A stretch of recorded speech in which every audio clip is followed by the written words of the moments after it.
Media sosial digemparkan dengan laporan kasus pemerkosaan pasien di Rumah Sakit Hasan Sadikin, Bandung. Peristiwa pemerkosaan tersebut diduga dilakukan dokter residen anestesi yang memberikan obat bius hingga membuat pasien tidak sadarkan diri.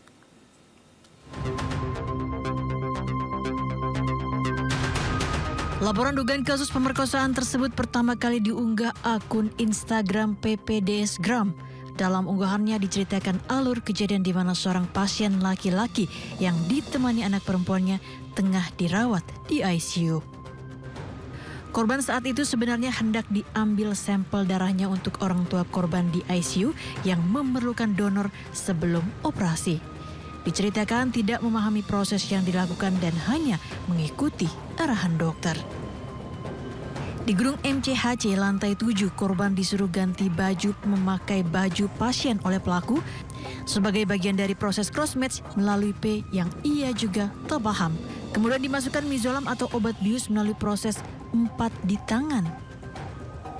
Peristiwa ini terjadi tengah malam. Keesokan paginya saat tersadar, korban merasa sakit tidak hanya di bagian tangan tapi juga nyeri di bagian kemaluannya. Akhirnya korban minta divisum dan memang ditemukan bekas sperma di kemaluannya. Tidak hanya itu, setelah dicek di MCHC lantai 7 ada bekas sperma bercecer di lantai. Sementara pihak Rumah Sakit Hasan Sadikin Bandung enggan memberikan keterangan terkait peristiwa tersebut karena masih dalam penanganan kepolisian. Dari Bandung, Jawa Barat, Billy Mauna Finkran melaporkan.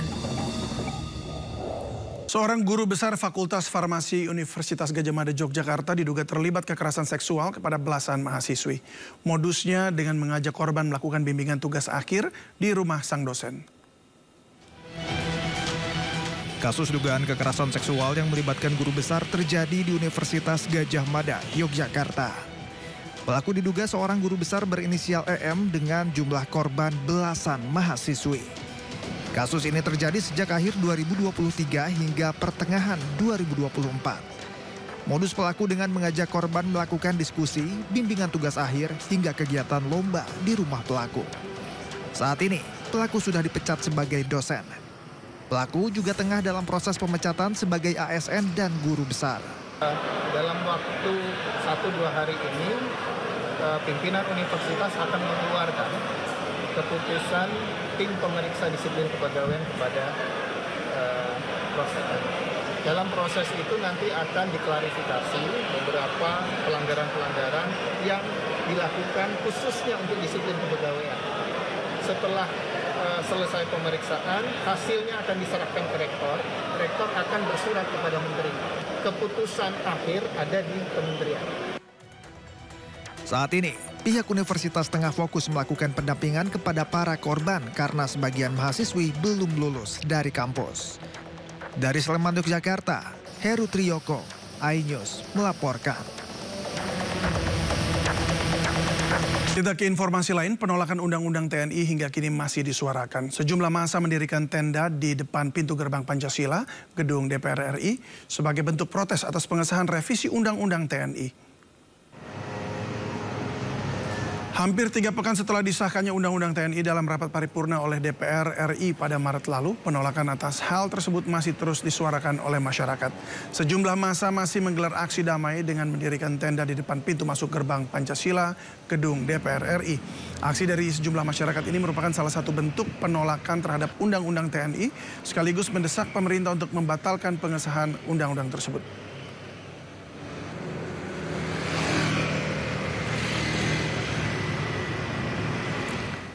Aksi pengunjuk rasa di depan gedung DPR RI tegas menolak Undang-Undang TNI dan beberapa revisi undang-undang lainnya. Berikut laporan rekan Ahmad Muharlin dari gedung DPR RI Jakarta. Hampir 3 pekan setelah disahkannya rancangan Undang-Undang TNI oleh DPR RI pada rapat paripurna yang diadakan oleh DPR RI, sejumlah masyarakat masih terus menyuarakan aksinya untuk menolak rancangan Undang-Undang TNI yang telah disahkan oleh DPR pada rapat paripurna pada tanggal 20 Maret yang lalu. Bisa kita lihat di belakang saya ini merupakan bentuk aksi, yaitu daripada pada masyarakat yang mendirikan tenda dan juga berkemah, di mana mereka telah mendirikan tenda dan berkemah sejak hari Senin. Hal ini sebagai bentuk penolakan dari rancangan Undang-Undang TNI yang disahkan oleh DPR RI pada beberapa waktu lalu. Dan pemirsa, untuk mengetahui seperti apa kegiatan dari para masyarakat di sini yang setelah beberapa hari berkemah begitu, sudah bersama saya perwakilan dari salah satu masyarakat yang menggelar aksi di depan gedung Pancasila DPR RI. Sudah ada Mas Al. Selamat siang Mas Al. Selamat siang. Mas Al, bisa diceritakan nggak sih terkait dengan aksi ini, terus kemudian kegiatan apa saja yang dilakukan oleh teman-teman di sini? Oke, aksi sudah kita mulai dari hari Senin subuh ya, sampai hari ini kita masih tetap bertahan. Untuk kegiatannya apa saja, di sini adalah tempat untuk warga bebas berekspresi. Salah satu contohnya sudah dilakukan dalam menyanyi, berorasi, ada teatrikal drama juga, sudah ada kegiatan seperti ikut tekan juga sebagai salah satu bentuk ekspresi kita. Poinnya sendiri aksi diselenggarakan untuk apa sih Mas Al? Kalau untuk poinnya adalah kita ingin batalkan UU TNI yang sudah disahkan, lalu ada tolak RUU Polri, dan juga ada tolak RUU Penyiaran. Selain menggelar tenda dan juga menggelar beberapa aksi, apa saja yang dilakukan oleh teman-teman di sini? Seperti apa? Kita coba menunggu dari perwakilan dari mereka untuk mendengarkan kita, bertemu secara kita langsung di sini. Dan bukan hanya itu, kita juga akan menunggu sampai undang-undang itu dibatalkan. Jadi kita tidak akan bubar sampai undang-undang itu sudah dibatalkan. Rencana akan sampai kapan? Berarti akan sampai seterusnya? Sampai seterusnya, sampai mereka melaksanakan sidang untuk membatalkan undang-undang dari yang kita tuntut tersebut. Itu teman-teman di sini dari kalangan mana saja, Mas? Ada yang dari mahasiswa, ada yang dari karyawan sipil, jadi kita tidak terikat sama salah satu instansi, tapi ini kolektif untuk masyarakat. Sementara itu, pemutihan denda dan tunggakan pajak kendaraan bermotor bagi warga Banten akan mulai berlaku 10 April Kamis besok hingga 30 Juni. Pemutihan atau bebas denda dan tunggakan pajak berlaku untuk seluruh pemilik kendaraan bermotor yang menunggak pajak tahun 2024 atau sebelumnya. Dengan demikian, pemilik kendaraan cukup membayar pajak tahun 2025. Untuk menghindari membludaknya masyarakat yang akan membayar pajak kendaraan bermotor, seluruh samsat maupun gerai samsat di wilayah Provinsi Banten telah diberikan pengarahan. Pembebasan denda dan tunggakan pajak kendaraan bermotor di Provinsi Banten ini akan dimulai besok 10 April hingga 30 Juni mendatang. 2.481. Pelaksanaan pelayanan kepada masyarakat terkait dengan relaksasi pajak kendaraan bermotor, yaitu penghapusan denda dan tunggakan pajak kendaraan bermotor bagi masyarakat Banten. Sebenarnya kita bukan menargetkan kepada pendapatan, jadi kita lebih kepada sebenarnya cleansing data, ya, kemudian membantu masyarakat. Karena masyarakat tuh sebenarnya nggak bayar pajak juga khawatir ditilang, ya, khawatir. Gubernur Jakarta Pramono Anung memecat Direktur IT Bank DKI Amirul Wicaksono imbas gangguan layanan yang sempat dialami sejak 29 Maret 2025 lalu. Pramono juga melaporkan kasus ini ke Barreskrim Polri karena menduga adanya jajaran Bank DKI yang terlibat dalam persoalan ini.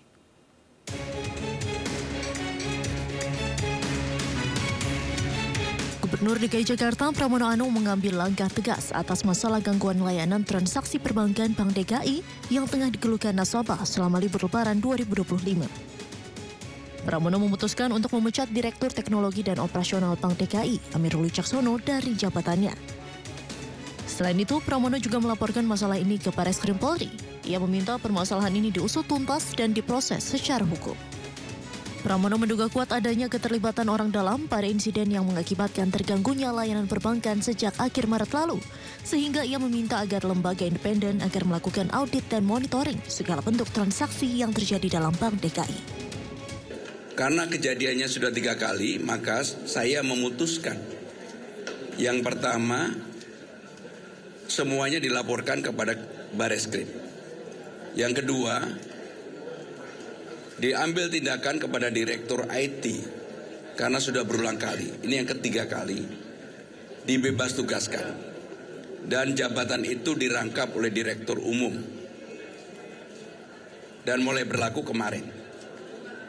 Sehingga dengan demikian mudah-mudahan dengan perbaikan-perbaikan ini dan kami sudah meminta kepada lembaga independen yang internasional, nanti biar disebutkan oleh Direksi Bank DKI untuk melakukan audit, tracing, monitoring kemana saja. Dan untuk itu nanti tentunya selain Bank DKI, Barreskrim pasti akan segera mengetahui ini. Karena yang namanya apapun tentang jejak digital, uang lari kemana aja dalam sistem sekarang pasti kelihatan. Tindakan tegas ini diambil Pramono lantaran kejadian ini sudah terjadi berulang kali. Meski demikian, Pramono menjamin dana nasabah tetap aman. Dari Jakarta, Hadisti Arifah, Novandu Kusuma, iNews melaporkan. Memanfaatkan penghapusan denda pajak kendaraan, ribuan warga menyerbu kantor Samsat. Di Bogor dan Bekasi, saking membludaknya, antrian terjadi sepanjang 3 km hingga menyebabkan kemacetan di jalan raya.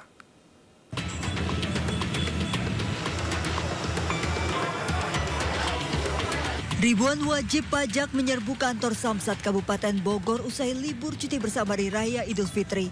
Bahkan antrian mengular 3 km hingga ke Jalan Raya Bogor tanpa ada polisi yang mengatur lalu lintas. Warga yang ingin membayar pajak kendaraan kecewa karena antrian berjam-jam, bahkan banyak warga yang datang sejak subuh. Kecewa lamanya antrian membuat lelah sejumlah warga memilih pulang. Gimana kantor sana antrian ini, Kang? Aduh, mending balik kanan lah daripada nggak beres ya, kita udah capek ngantri. Lagian juga macet dari mulai Pasar Cilwer sampai ke sini hampir 1 jam. Membludaknya antrian wajib pajak juga terjadi di kantor pelayanan Samsat Kota Bekasi. Antrian mengular 2 km lebih hingga ke jalan raya membuat petugas terpaksa menutup gerbang menuju gedung Samsat lantaran kondisi di dalam gedung sudah membludak oleh masyarakat. Padatnya antrian tak menyisakan ruang dalam gedung. Petugas membagikan minuman kepada warga dan susu kemasan pada anak yang antre lama. Sempat masuknya sulit nggak ke sini? Banget, sulit banget aksesnya. Karena apa, Bu? Mungkin karena satu, macet juga ya. Karena antrian di situ kan dipotong banyak. Ada yang jalan ke sana, ada yang masuk ke sini, ada yang parkir di luar. Gitu, ya. Karena terlalu banyaknya ya? Ibu. Antrian warga pasca Gubernur Jawa Barat umumkan penghapusan denda pajak kendaraan. Dari Jawa Barat, tim kontributor iNews melaporkan. Terima kasih Anda masih bersama kami di Sindo Sore.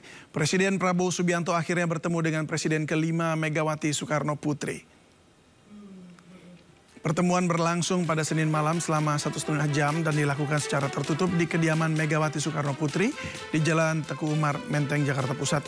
Adapun pertemuan antara Prabowo dan Megawati merupakan agenda yang sudah lama dibicarakan sebelumnya baik oleh elit PDIP maupun petinggi Partai Gerindra. Namun demikian belum ada keterangan dari kedua elit partai tersebut terkait isi pembicaraan antara Prabowo dengan Megawati.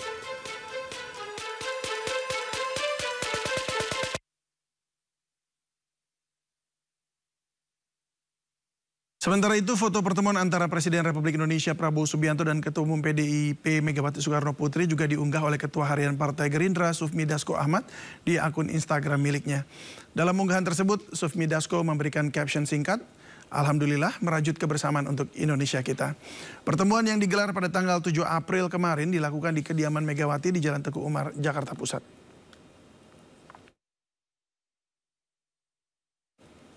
Ketua Harian Gerindra Sufmi Dasko Ahmad mengungkap isi pertemuan Presiden Prabowo Subianto dan Ketua Umum PDI Perjuangan Megawati Soekarno Putri pada Senin malam.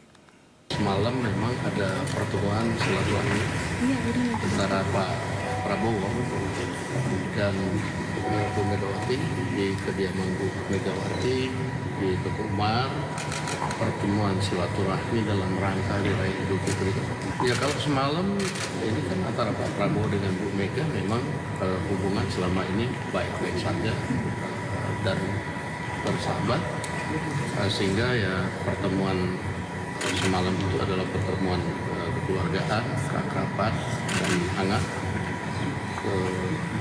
sehingga tak terasa waktu berjalan lumayan lama semalam dan banyak yang dibahas oleh kedua tokoh ini. Saya nggak tahu persis, tetapi yang pasti membicarakan bagaimana masyarakat Indonesia dan bagaimana kebersamaan untuk membangun Indonesia ke depan. Iya kan kalau pertemuan silaturahmi hari raya kan nggak usah kasih tahu. Kita juga datang nggak sembunyi-sembunyi, kita datang rame-rame kok. Siapa sih Bang kemarin Bang yang semalam ada ditemenin oleh Pak Sugiono, ditemenin oleh Pak Ahmad Muzani, Pak Prasetyo Hadi, Letkol TNI Pak Aris Marsudianto. Di sana ditemenin oleh Pak Budi Gunawan dan beberapa yang. Kebetulan aja itu habis rapat kemarin itu, lalu kemudian ya saya juga tiba-tiba diajak. Pertemuan silaturahmi itu kan nggak ada masalah, mau di tempatnya Bu Mega, mau di mana. Ya, itu pertemuan sahabat boleh saja. Ada masalahnya bahwa Pak Prabowo kemudian datang ke Tengkupan. Itu pembicaraan lebih banyak empat mata sih. Ya sebenarnya kan lebih bagaimana menghadapi situasi global yang pada saat ini juga banyak menimpa negara-negara lain, dan kedua tokoh saling bertukar pikiran dan juga bertukar pengalaman. Apalagi Ibu Mega kan juga berpengalaman juga memimpin Indonesia di yang lalu, juga menghadapi saat-saat yang kurang lebih juga ada masa-masa krisis. Saya nggak tahu, karena itu pertemuannya lebih banyak empat mata. Sekjen Partai Gerindra Ahmad Muzani membeberkan pembahasan yang terjadi pada pertemuan Presiden Prabowo dengan Ketua Umum PDIP Megawati Soekarno Putri pada Senin malam. Menurut Muzani, PDIP akan tetap berada di luar pemerintahan. Ia memastikan pertemuan Senin lalu tidak menghasilkan kesepakatan PDIP akan merapat menjadi bagian koalisi pemerintah, namun hubungan antar keduanya tetap terjaga. Ibu Mega mengharapkan agar masa kepresidenan Pak Prabowo yang telah dilantik pada tanggal 20 Oktober 2024 bisa efektif untuk kebaikan dan kesejahteraan rakyat. Karena itu jika dianggap perlu silahkan menggunakan PDI sebagai instrumen yang juga bisa digunakan untuk memperkuat pemerintahan, tetapi tidak dalam posisi dalam koalisi. Pada prinsipnya Ibu Mega tetap berharap agar masa kepemimpinan Pak Prabowo bisa efektif sebagai kepala pemerintahan dan kepala negara, menggunakan kekuatannya untuk kepentingan rakyat. Juru bicara PDI Perjuangan Guntur Romli menyebut Ketua Umum PDIP Megawati Soekarno Putri banyak bicara hal pribadi saat bertemu dengan Presiden Prabowo. Menurut Guntur, kunjungan Prabowo ke kediaman Megawati terjadi secara mendadak. Kendati demikian, rencana pertemuan itu telah berlangsung lama. Guntur menyampaikan kunjungan Presiden Prabowo ke kediaman Megawati dilakukan dalam rangka silaturahmi Idul Fitri 1446 Hijriah. Dalam pertemuan itu, kedua tokoh negara membicarakan hal yang bersifat pribadi.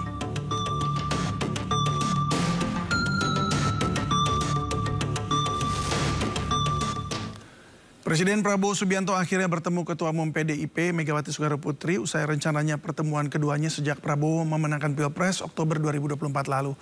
Lalu apakah silaturahmi Prabowo ke kediaman Megawati merupakan signal memperkuat dukungan politik pemerintahan Prabowo? Kita berbincang lebih jelas dengan dua narasumber kami pada sore hari ini. Sudah bergabung bersama kami Ketua Umum DPP Gerindra Saleh Ramli. Selamat sore Pak Saleh. Halo Pak Saleh, audionya boleh dibuka? Halo, selamat sore Bang. Siap, baik, terima kasih Pak Saleh. Serta Direktur Eksekutif Indonesian Presidential Studies, Profesor Nyarwi Ahmad.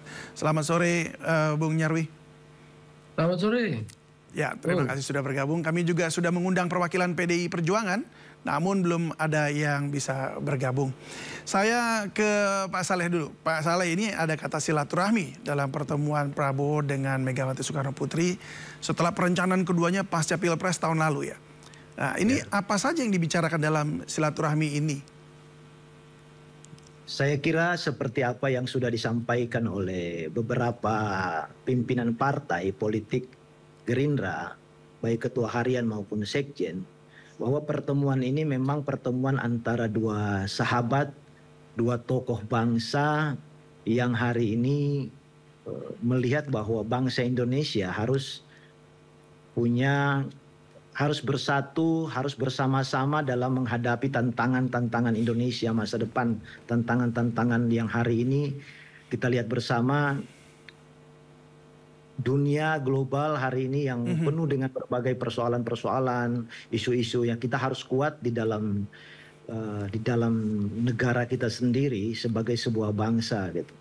Baik. Jadi pertemuan ini sebenarnya pertemuan silaturahmi, pertemuan antara dua tokoh, ya silaturahmi sebagai sesama sahabat, apalagi hari ini kan momentum Hari Raya Idul Fitri, kita mungkin saling maaf-maafan, ada hal-hal yang sifatnya mungkin beberapa di masa lampau kita ada hal-hal yang kurang baik, kurang cocok, kurang enak. Ya dengan momentum Ramadan, dengan momentum Hari Raya Idul Fitri hari ini ya kita mungkin saling bermaaf-maafan. Saling bermaaf-maafan begitu ya. Ya, tapi Pak Saleh, ini kan sebenarnya waktu tahun lalu lah begitu. Sebenarnya sudah ramai juga dibicarakan akan bertemu, tapi nggak ketemu. Tapi justru ketemunya malah sekarang di tengah situasi global ekonomi yang sedang gonjang-ganjing seperti ini dan kelihatan sangat intens ya hari-hari ini. Padahal sebelum-sebelumnya ada waktu-waktu yang mungkin lebih luang begitu. Kenapa hari ini Pak, kemarin ini Pak? Saya kira ini soal momentum saja, soal momentum dan soal jadwal di antara tokoh, baik Pak Prabowo maupun Pak Prabowo sebagai presiden dengan agenda-agenda beliau yang sangat padat dan juga Ibu Megawati sebagai tokoh yang mungkin mereka pasti punya jadwal yang sangat padat. Hari ini kalau kemarin dibilang kenapa baru terjadi hari ini soal momentum. Momentum yang baik untuk kita mereka kedua tokoh ini harus ketemu, kedua tokoh ini harus berbicara demi keselamatan, demi kesejahteraan, dan demi bangsa Indonesia yang kita cintai bersama. Baik, ya memang dalam kondisi seperti ini apa memang Pak Prabowo kemudian bertemu ini dengan Bu Mega bahkan terkesan sangat mendadak begitu ya? Karena ada kepentingan lain memang dalam kondisi negara sedang banyak gonjang-ganjing pemberitaan soal ekonomi dan juga tarif dan geopolitik di luar negeri begitu. Saya kira kalau soal isu-isu yang disebutkan tadi, apakah isu ekonomi, saya kira itu sudah menjadi rahasia umum di kita, bahwa di seluruh media melaporkan bagaimana hari ini Amerika Serikat melakukan tarif yang tinggi di seluruh dunia. Tarif bea masuk di negaranya, mau di seluruh negara mungkin terkena dampak itu. Dan saya kira Indonesia juga seperti yang kita sudah tahu bersama dikenakan tarif 32%. Itu bisa berdampak ekonomi, tapi saya merasa itu tidak terlalu bisa mengganggu dalam posisi Indonesia hari ini. Itu hal-hal yang biasa bagi kita. Hanya kita harus sebagai bangsa, kita harus memperkuat diri kita harus tetap menjalin persatuan di antara kita, khususnya di tingkat elit. Saya kira pertemuan jadi ini lagi minta dukungan begitu ya Pak ya? Kalau minta dukungan saya kira tidak eksplisit seperti itu, tapi kita memberikan mengajak seluruh komponen bangsa, mengajak para tokoh-tokoh yang punya pengaruh di Indonesia ini, punya kekuatan politik, kekuatan ekonomi. Kita ajak berbicara, kita ajak, ayo kita bersatu, ayo kita bersama-sama, ayo kita melihat bahwa tantangan kita sebagai bangsa ini sangat besar yang harus kita hadapi dan kita harus bersatu. Kuncinya kita harus bersatu dulu. Baik, saya ke Bung Nyarwi sekarang. Bung Nyarwi, ini memang sudah pertemuan yang sudah lama dibicarakan oleh publik dan terjadinya saat seperti ini, seperti yang tadi saya sampaikan, saat sedang gonjang-ganjing seperti ini. Apakah akan ada kolaborasi yang diperlukan untuk menangani gejolak? Ya, saya pikir begini ya, potensi kolaborasi antara Gerindra, Pak Prabowo ya, dengan PDI Perjuangan dan Bu Mega itu sifatnya natural. Kenapa? Kenapa saya bilang natural? Ada kedekatan ideologi ya sebenarnya. Ini sama-sama partai nasionalis. Juga sama-sama punya karakter populis ya. Memikirkan rakyat, memikirkan wong cilik gitu ya. Terus yang kedua kalau kita lihat ini Pak Prabowo ini pengagum Bung Karno. Ya dari sisi style ya, visi, pidato, gayanya dan seterusnya. Terus Pak Prabowo ini juga tipe pemimpin yang menghormati kiprah para pendahulunya. Ya, seperti Ibu Mega presiden kelima. Maka saya tidak heran misalnya kalau dalam momentum Lebaran dan itu sudah lama sebenarnya Pak Prabowo ketemu Bu Mega dan momentum Lebaran dimanfaatkan untuk kemudian mengunjungi Bu Mega. Dan saya kira ini juga bentuk keteladanan ya, penghormatan dari seorang presiden gitu ya kepada presiden sebelumnya. Kita nggak bisa membayangkan kalau para presiden kan saling bersilaturahim begini gitu, merajut kebersamaan di tengah berbagai potensi guncangan geopolitik internasional dan tekanan ekonomi internasional juga, itu memang sangat diperlukan ya. Paling tidak itu menenangkan ya. menenangkan masyarakat. Ternyata para pemimpin kita itu mudah bertemu, silaturahmi, mudah bergandengan tangan, dan siap ya menghadapi berbagai tantangan-tantangan ke depan, khususnya tekanan ekonomi politik global. Nah, tentu saja saya kira ya kita tidak bisa mengatakan juga, Bung, bahwa ini seakan-akan PDI Perjuangan itu kemudian merapat ya dalam pemerintahan Pak Prabowo. Saya kira ya baik Pak Prabowo maupun Bu Mega itu dua-duanya mengerti tentang kondisi dan posisi hari ini, dan dalam konteks demokrasi itu juga membutuhkan posisi dan peran yang berbeda dengan visi yang mungkin tujuan yang sama. Ya, saya kira misalnya tidak ada mungkin daya tarik PDI Perjuangan hari ini misalnya untuk bergabung di kabinet ya. Justru pilihannya di luar, tetapi tetap kemudian mendukung ya kalau itu diperlukan. Termasuk mengkritisi juga kalau itu diperlukan juga. Jadi mengawal pemerintahan Prabowo dari luar, yang itu saya kira lebih memberikan positioning ke PDI Perjuangan. Tentu kunjungan Pak Prabowo ya ke Bu Mega ini juga memperkuat positioning Bu Mega sebenarnya, dalam artian penegasan ya sebagai figur yang dihormati oleh tokoh saat ini presiden berkuasa, juga sebagai politisi senior, juga sebagai sahabat lama yang dulu kalau kita ingat ya 2009 itu kan pernah menjadi cawapresnya beliau yang kemudian tidak berhasil. Nah, seperti itu. Belum lagi persahabatan-persahabatan yang lain yang saya kira bukan hanya personal ya, tapi ada persahabatan sifatnya ideologis ya, yang itu juga terasa ya, sehingga saya lihat gitu ya simbolik ya pertemuan seperti ini itu memang penting, dan itu makin mendukung ya agenda-agenda yang saya kira nanti diperlukan oleh Pak Prabowo untuk konsolidasi elit. Dan begini juga, Bung, ada proses komunikasi yang kadangkala gitu itu bisa dilakukan oleh pembantu-pembantu presiden, tapi ada kalanya memang harus dilakukan sendiri oleh presiden. Termasuk misalnya kunjungan-kunjungan ke tokoh-tokoh elit seperti ini ya. Itu bisa internasional maupun dalam negeri ya. Yang dalam negeri tentu saja presiden tuh saat ini di tengah berbagai potensi guncangan ekonomi politik global itu membutuhkan basis dukungan politik dalam negeri yang kuat. Tidak terkecuali partai yang selama ini ada di luar pemerintahan. Ya, dalam konteks ini PDI Perjuangan. PDI Perjuangan ini kan partai pemenang pileg. Sementara Pak Prabowo dan Gerindra ya ini kan partai pemenang pilpres. Kalau partai pemenang pileg dan pilpres gitu ya, saya kira secara simbolik itu bertemu, ini sinyal bagus ini ya, supaya kita makin percaya diri menghadapi berbagai tantangan. Makanya saya tidak heran dalam berbagai statement misalnya Pak Prabowo itu menunjukkan rasa percaya diri ya, walaupun harga IHSG menurun di tengah tekanan nilai rupiah yang terdepresi, tapi beliau masih menunjukkan rasa percaya diri karena apa? Dukungan politik dalam negeri para elit kita yang ini mungkin gaya khas Asia ya dalam berdemokrasi itu cukup kuat. Ya, ini saya kira poin pentingnya, Bung. Ya, bahkan ini memang ada apresiasi juga ya dari Presiden ke-7 Republik Indonesia Joko Widodo, pertemuan antara Presiden Prabowo Subianto dengan Presiden ke-5 Republik Indonesia Megawati. Dan kita dengarkan apa yang disampaikan Pak Jokowi. Ya, tadi kan saya sampaikan bahwa silaturahmi masih dalam suasana lebaran itu antara tokoh, antar pemimpin, antar tokoh bangsa itu sangat baik. Jadi pertemuan Pak Prabowo dengan Ibu Megawati sangat baik, memang untuk kebaikan negara. Ya, kalau bisa berkumpul itu akan jauh lebih baik dibanding kalau tidak berkumpul. Ya, saya ke Pak Saleh. Pak Saleh, ini kalau dilihat kan tadi disampaikan bahwa PDIP tidak bergabung dalam koalisi dalam pemerintahan, tetapi berada bersama-sama dengan pemerintahan, seperti artinya, tapi juga tidak mau bilang bahwa dia oposisi begitu.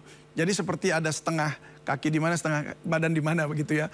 Nah, kalau Anda lihat sendiri, ini apakah mungkin faktor Pak Jokowi kemudian itu jadi persoalannya sampai setengah-setengah seperti itu, atau seperti gimana? Kami tidak melihat seperti itu. Yang kami lihat adalah PDIP itu kalaupun mereka tidak berada di pemerintahan, tidak berarti mereka seluruh program, seluruh kebijakan pemerintah mereka harus tolak, tidak. Kita melihatnya bahwa PDIP itu sebagai seperti sparring partner lah. Kalau seandainya ada kebijakan-kebijakan yang baik, pasti PDIP akan dukung. Tapi kalau ada kebijakan yang dalam tanda petik bagi mereka dianggap perlu penjelasan lebih penting dari pihak pemerintah, itu mungkin mereka akan koreksi. Saya kira saya melihatnya dalam konteks bahwa pertemuan itu sesuatu yang membangun, sesuatu yang memberikan pesan positif kepada kita sebagai bangsa, bahwa bangsa ini harus tetap kita jaga dengan berbagai persoalan bangsa hari ini yang luar biasa, seperti yang disebutkan oleh abang kita tadi, bahwa tantangan-tantangan global, tantangan nasional hari ini, isu ekonomi, isu politik, isu Gaza hari ini. Seperti kita ketahui bahwa hari ini Pak Prabowo berada di ke-5 negara di Timur Tengah terkait isu Gaza.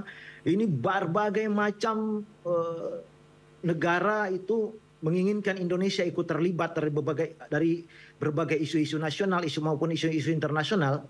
Itu Gerindra melihat bahwa ini hal yang positif, bahwa pertemuan-pertemuan antara elit itu setidaknya seperti yang dikatakan menenangkan di dalam negeri, dikala Indonesia juga dibutuhkan oleh pihak luar, dibutuhkan oleh negara-negara luar untuk berkontribusi lebih, untuk berperan aktif di dunia internasional sebagaimana diamanahkan oleh Undang-Undang Dasar. Kita harus tidak saja berperan pemerintah ini mengurus urusan-urusan dalam negeri, tapi ikut berperan dalam isu-isu internasional. Hari ini yang saya sebutkan tadi, isu Gaza, isu ekonomi, perang dagang antara Amerika yang semua melibatkan negara.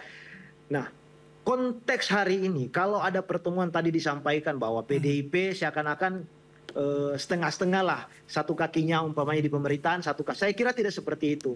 Kita melihatnya dalam sebuah pertemuan yang konstruktif, pertemuan yang antara dua tokoh, dua sahabat, di mana yang sama-sama kita mencintai bangsa ini, kita ingin bangsa ini maju, kita ingin bangsa ini damai, kita ingin melihat bangsa ini terus berkembang, terus melangkah maju seperti itu.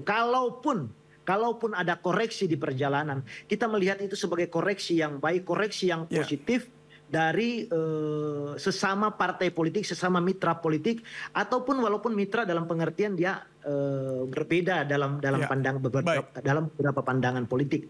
Baik, kalau Bung Nyarwi tanggapannya yang disampaikan tadi oleh Pak Saleh. Ya, saya kira gini, Bung David, ya semangat untuk merajut kebersamaan dari para elit itu penting ya di Indonesia. Memang begini, kadang-kala kita mengharapkan gitu ya, demokrasi di kita itu lebih bergairah gitu ya. Seperti orang menonton bola gitu ya, kalau nggak ada pertandingan yang seru gitu, kira-kira itu juga nggak menarik gitu ya. Tetapi kan kadang-kala gitu ya, ritme para elit itu kan paham persis ya. Kapan gitu ya, kemudian tensi harus naik, kapan kemudian tensi harus turun, dan kemudian saling mendekat, saling berkolaborasi. Dan di situasi yang hari ini, apalagi kita di Indonesia ya, orang-orang mayoritas elit kita saya kira sadar ya, bahwa dalam berdemokrasi itu tujuannya untuk menjaga dan mewujudkan cita-cita bernegara. Dan itu kan saya kira tokoh-tokoh publik seperti Pak Prabowo sebagai presiden dan kepala negara juga kita, kemudian Mega itu juga paham betul soal itu. Sehingga momen-momen silaturahmi itu selalu terbuka. Ya, selalu bertemu. Tadi sampaikan Pak Jokowi, bagus itu kan gitu. Kalau bertemu kan gitu. Tentu kita berharap lebih bagus lagi Bung David kalau bertemunya itu para presiden pada ngumpul gitu ya, lebaran gitu. Itu lebih seru lagi gitu ya. Tetapi para tokoh publik ini seringkali kan juga punya tamu masing-masing harus dilayani ya di rumahnya masing-masing. Nah, ini juga saya kira menjadi tradisi yang saya kira sudah kita lihat bertahun-tahun gitu ya. Tetapi tentu saja gitu ya, semangat Pak Prabowo ini cukup besar. Kalau kita ingat ya, sempat gitu muncul beberapa bulan lalu bahkan itu kan Presidential Club ya. Jadi Pak Prabowo itu punya semangat bagaimana para presiden itu juga terus-menerus berkontribusi di dalam mengawal berjalannya pemerintahan dan agenda-agenda kenegaraan kita di dalam tokoh basis politik Indonesia, baik dalam negeri maupun tadi Bung Saleh mengungkapkannya dalam konteks konstelasi internasional. Itu dua-duanya penting gitu loh. Memang gitu ya, kita ini kan masih terus berusaha untuk naik kelas ya dari sisi manapun ya, di tengah berbagai kondisi-kondisi yang ada ya, pertumbuhan ekonomi yang belum menggembirakan banyak orang, PHK dan lain-lain gitu ya. Nah itu semua juga menjadi tantangan kita. Tetapi saya kira bukan hanya negara kita saja, tapi kita kan terus berkompetisi tuh untuk merangkak naik ya, dengan cara bahwa elit punya komitmen yang sama, tujuan yang sama gitu. Kapan bahwa politik itu untuk kepentingan elektoral, kapan politik itu juga diperlukan dalam pemerintahan gitu ya. Kapan politik untuk mengawal visi kenegaraan. Sesuai timingnya begitu ya. Ya, peran dan posisi kita dalam geopolitik internasional bahkan gitu loh. Dan ini kira pelan-pelan memang tadi makanya saya katakan, apalagi dengan PDI Perjuangan ya, Gerindra itu saya kira secara natural mudah ketemu. Ya, faktor penghalang itu sangat tipis sekali, bahkan mungkin mustahil menurut saya. Kenapa? Basis ideologinya sangat mirip gitu ya. Tokoh-tokohnya satu sama lain juga punya visi yang ideologi yang saya kira hampir sama gitu. Nah ini kan masalah peran dan positioning saya kira ya yang jalan mereka ini di rel yang berbeda, tetapi punya tujuan dan visi yang saya kira sama. Baik, ini memang sebelumnya kan memang kita lihat kalau dari gambar yang tadi kami hadirkan, putra Presiden Prabowo Subianto, Didit Prabowo sempat berkunjung memang ke kediaman 3 mantan Presiden Indonesia, Joko Widodo, kemudian Pak SBY dan juga Bu Megawati. Nah, Didit memanfaatkan momen Idul Fitri untuk menyambangi para mantan kepala negara. Kita lihat dulu informasinya.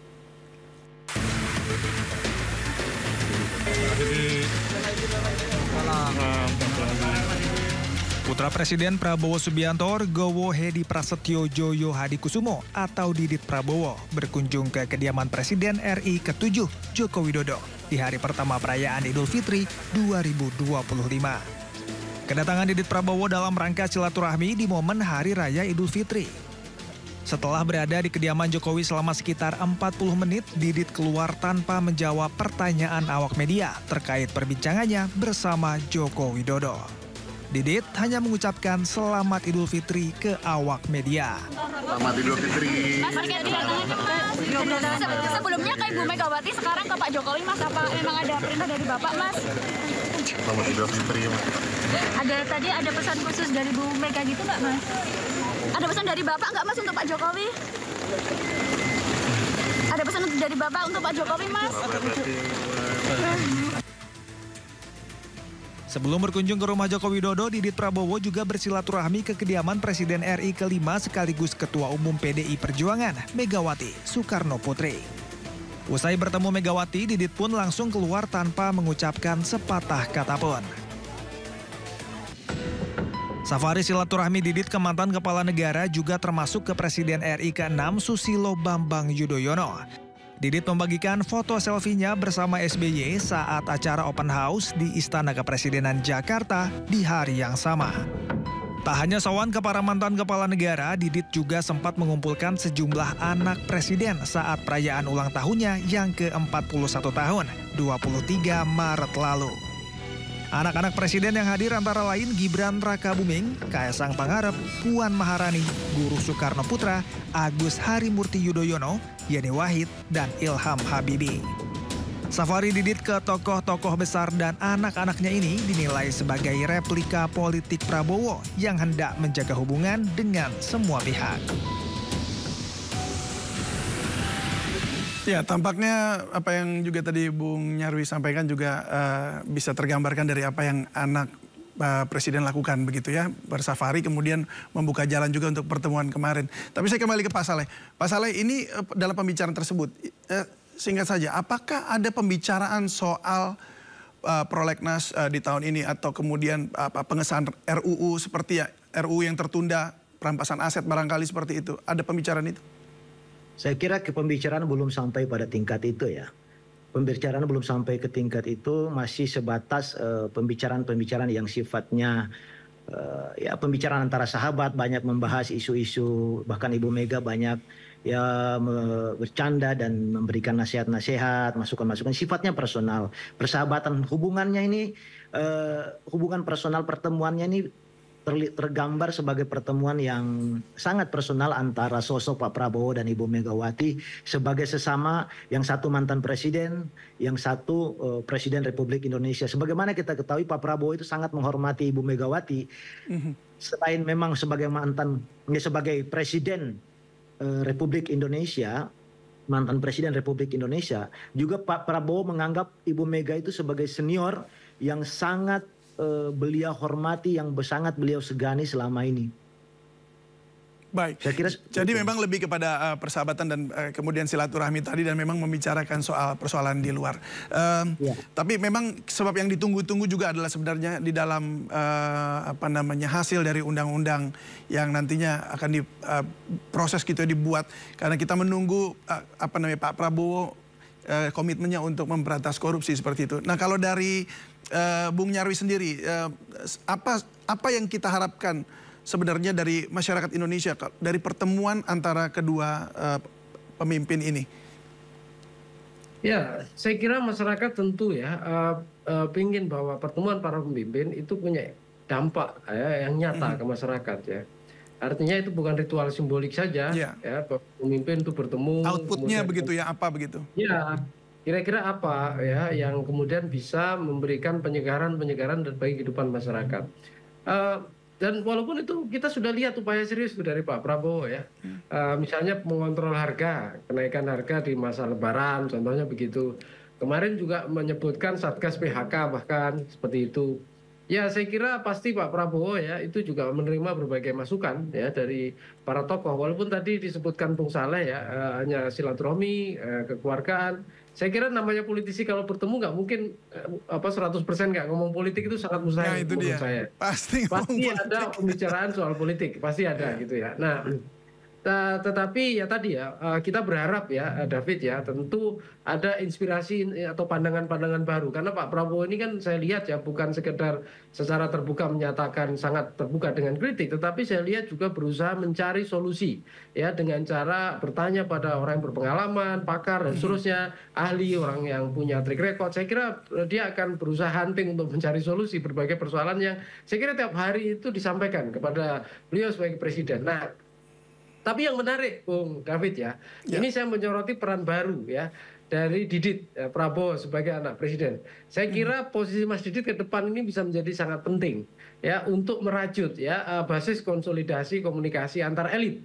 Ya, yang tadi kan kalau kita lihat secara simbolik dengan safarinya Mas Didit, ini kan luar biasa. Ya, ke Pak SBY, ke Bu Mega, kemudian ke Pak Jokowi ya. Bahkan mengumpulkan anak-anak presiden di acara ulang tahun. Hal yang seperti ini kan bermakna. Orang Indonesia itu biasanya ya kita tahu ya dari level elit sampai level biasa. Kalau dihargai ya, kemudian ada respect ya, kemudian dijalin silaturahmi, itu akan dengan senang hati dan terbuka gitu ya. Dan kemudian muncul rasa kebersamaan. Jadi akan tumbuh secara natural tanpa harus dipaksakan gitu. Nah, ini yang saya kira jika suatu saat terjadi misalnya berbagai kita kan tidak tahu ya, politik selalu dinamis ya. Ada sejumlah ketegangan dan seterusnya. Mas Didit ini saya lihat kemungkinan akan punya peran baru yang saya kira itu diperlukan oleh Pak Prabowo. Karena di Indonesia biasanya ya keluarga presiden, putra presiden ya atau orang-orang dekat di lingkaran presiden itu sangat menentukan ya dalam proses komunikasi antar elit, yang itu kadangkala berkaitan dengan keputusan-keputusan strategis dan taktis yang penting bagi Indonesia, bagi bangsa. Dan makanya di situ saya kira kita perlu apresiasi. Ya, dan ya betul, dan yang melunakkan atau membawa pesan begitu ya, sehingga akhirnya bisa bertemu dengan seperti yang kita lihat kemarin. Baik, terima kasih Direktur Eksekutif Indonesia Presidential Studies Nyarwi Ahmad, dan juga terima kasih Pak Saleh Ramli, Ketua DPP Partai Gerindra, sudah berbagi bersama kami di Sindo Sore. Salam sehat selalu Pak. Indeks harga saham gabungan atau IHSG hari ini dibuka rebound ke level 6.000, menguat 1,26% ke level 6.071.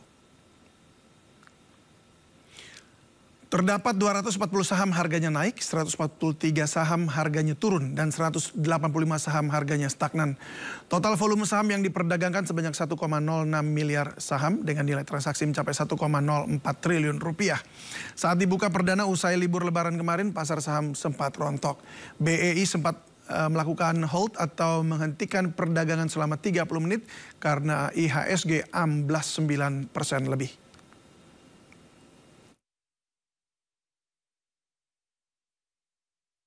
Meski IHSG menghijau, sayangnya tidak diikuti oleh daya tukar rupiah. Nilai tukar rupiah hari ini kembali melemah hingga menyentuh nyaris Rp17.000 per dolar Amerika Serikat. Kurs rupiah jatuh sebesar 20 poin terhadap dolar Amerika menjadi Rp16.911 per dolar hari ini dari sebelumnya Rp16.891. Transaksi rupiah pada Selasa pagi dibuka dengan kurs Rp16.846 per dolar dan ditutup menjadi Rp16.891 per dolar Amerika. Pada pembukaan perdagangan Senin pagi di Jakarta, kurs rupiah sempat merosot menjadi Rp16.904 per dolar Amerika Serikat.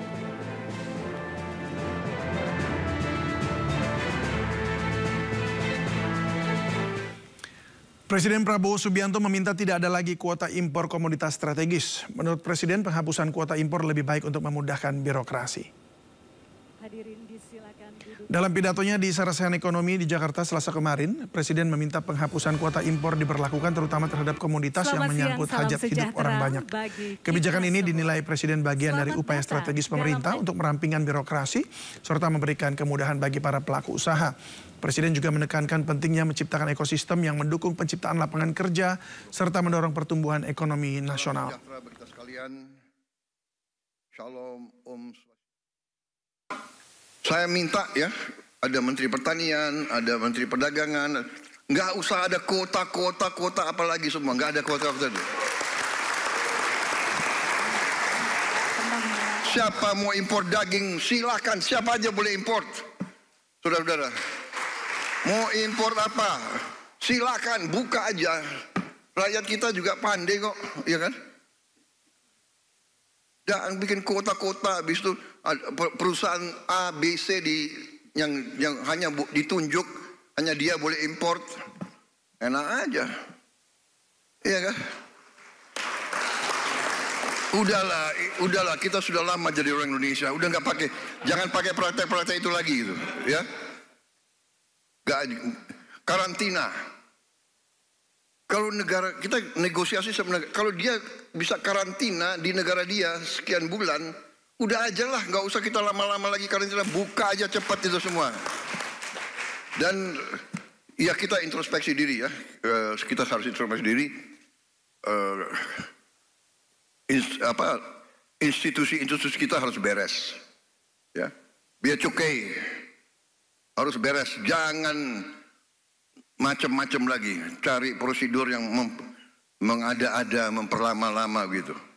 Sudah lama kita jadi orang Indonesia, ya kan? Sementara itu Menteri Keuangan Sri Mulyani menyebut siap menciptakan harmonisasi kebijakan ekspor impor dari hulu hingga hilir guna mendukung iklim industri.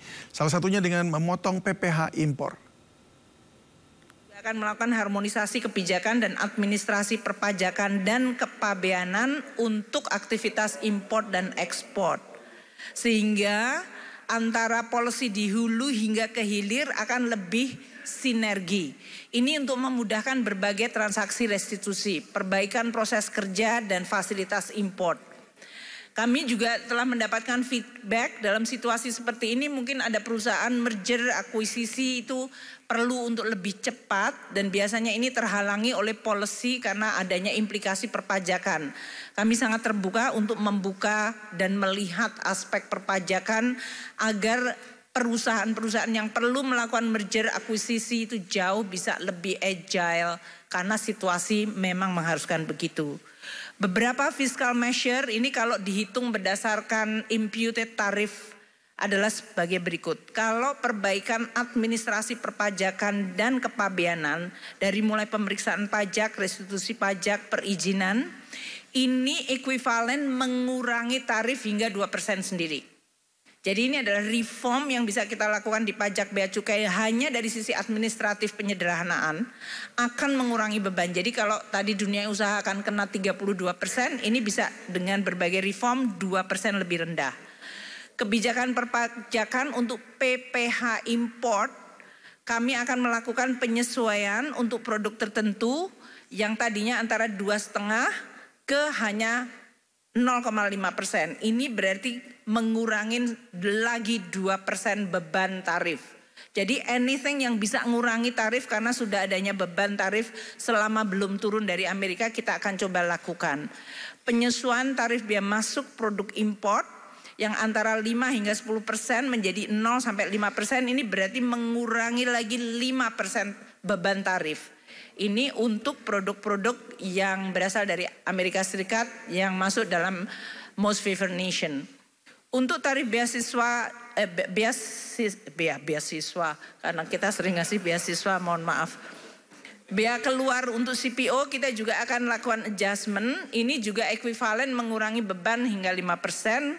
Dan trade remedies, ini termasuk Menteri Perdagangan, Pak Menko Perekonomian semua minta agar bea masuk anti dumping, imbalan safeguard bisa dilakukan dan dipercepat hanya dalam waktu 15 hari. Itu akan kita lakukan bersama dengan KL yang lain. Jadi kami akan terus melakukan reform terutama di bidang pajak, bea dan cukai dan prosedur supaya ini betul-betul mengurangi beban sesuai dengan penekanan Bapak Presiden. Ini adalah waktu yang tepat untuk deregulasi dan reform yang lebih ambisius. Penerapan tarif timbal balik impor oleh Amerika Serikat terhadap ratusan negara di seluruh dunia diakui telah menciptakan iklim persaingan yang ketat secara global.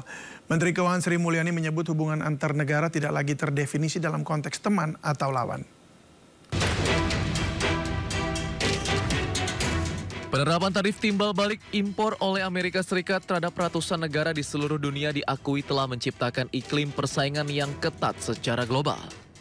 Menurut Menteri Keuangan Sri Mulyani, sebelum pengumuman tarif oleh Presiden Donald Trump, Indonesia memiliki harapan untuk memperkuat kerjasama dalam jaringan rantai pasok global. Dalam jaringan tersebut terdapat prinsip kolaborasi antar kawasan yang bersifat bilateral. Namun saat ini hubungan antar negara tidak lagi terdefinisi dalam konteks teman atau lawan. Sri Mulyani menegaskan kebijakan ekonomi Amerika Serikat yang berlaku sejak 1 Februari hingga April 2025 telah mengubah tatanan ekonomi global. Seiring dengan adanya tarif timbal balik yang diberlakukan Amerika, negara-negara lain telah mulai menyiapkan langkah-langkah balasan. Sri Mulyani menekankan pentingnya bagi pemerintah Indonesia untuk mencermati perkembangan ini dengan lebih seksama dan waspada. Tadinya kita masih berharap adanya supply chains yang berdasarkan perkawanan, makanya waktu itu muncul friendshoring, nearshoring. Sekarang bahkan tidak ada definisi yang disebut kawan atau friend lagi. Karena Amerika terhadap Kanada, terhadap Meksiko, negara yang tergabung dalam NAFTA, ini pun juga yang dibidani oleh Amerika Serikat, sekarang ini di-abandon dan menjadi persaingan yang tidak ada lagi definisi kawan atau lawan. Sebelumnya, Presiden Amerika Serikat Donald Trump mengumumkan kebijakan tarif timbal balik bagi sejumlah negara termasuk Indonesia. Dalam pengumuman tersebut, Indonesia dikenai tarif impor Trump sebesar 32% yang bakal berlaku mulai 9 April 2025.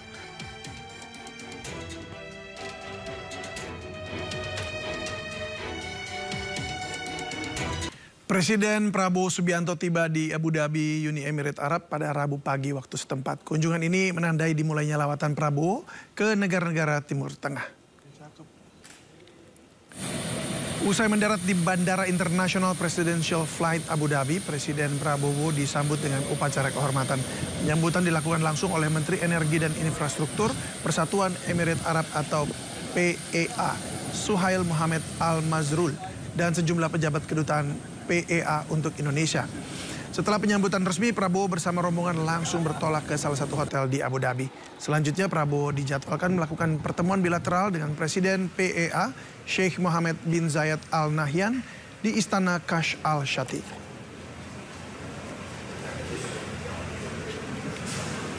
Alhamdulillah, tadi pagi Bapak Presiden Republik Indonesia Bapak Prabowo telah tiba di Abu Dhabi sekitar pukul 6.30. Beliau langsung disambut oleh Menteri Energi dan Infrastruktur yang mulia Bapak Suhail. Setelah itu beliau langsung ke hotel, istirahat sejenak. Kemudian dari hotel beliau akan melakukan pertemuan dengan yang mulia Bapak Presiden Mohammed bin Zayed di kediaman di Al-Qasar Al-Shati. Dalam pertemuan tersebut, beliau akan didampingi oleh Menteri Luar Negeri dan juga Sekretaris Kabinet. Setelah melakukan private meeting, pertemuan akan diakhiri dengan diumumkannya baik MOU maupun LOI yang telah ditandatangani dan disepakati dari kedua belah pihak. Setelah kegiatan di kediaman Bapak Presiden Muhammad bin Zayed, Bapak Presiden akan kembali ke hotel, kemudian selanjutnya akan melanjutkan lawatan perjalanan kunjungan kerja ke Timur Tengah dan Turki ini. Beliau akan lanjut penerbangan ke